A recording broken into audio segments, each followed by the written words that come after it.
इस्लाम का वो मर्द मोमिन जिसके अगर एक हाथ में तलवार होती थी तो वहीं दूसरे हाथ में इंसाफ होता था।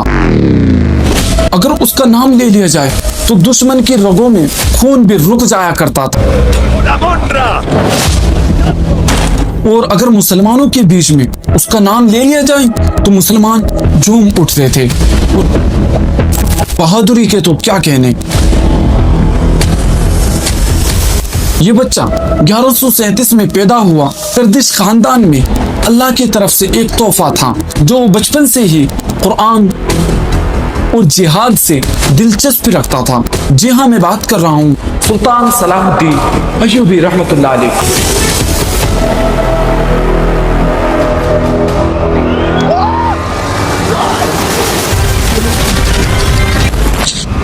जब सुल्तान सलाहुद्दीन अय्यूबी जवान हुए तो नूरुद्दीन जंगी के साथ जंग में मिलकर उन्होंने इस्लामी खिदमात को शुरू कर दिया और यहीं से शुरू होता है उनकी जिंदगी का असल सफर।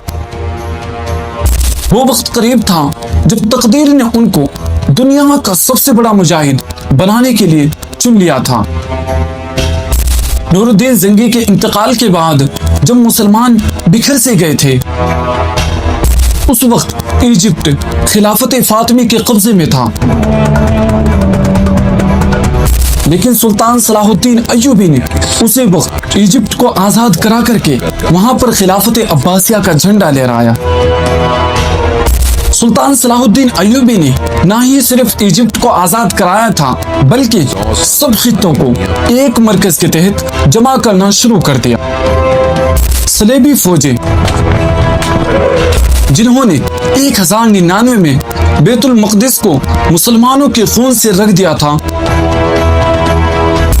और मुसलमानों पर उस वक्त वो बहुत ज्यादा जुल्म कर रहे थे, लेकिन जब ये बात सुल्तान सलाहुद्दीन अय्यूबी के कानों में पड़ी तो उनका दिल तड़प उठा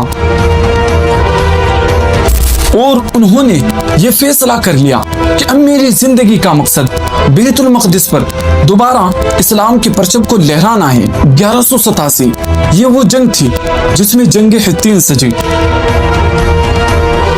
फिर क्या सुल्तान सलाहुद्दीन अय्यूबी ने अपने ईमान और बहादुरी की ताकत से सलेबी फौजों को इबरतनाक शिकस्त दी और हजारों सलेबियों को कैद भी कर लिया।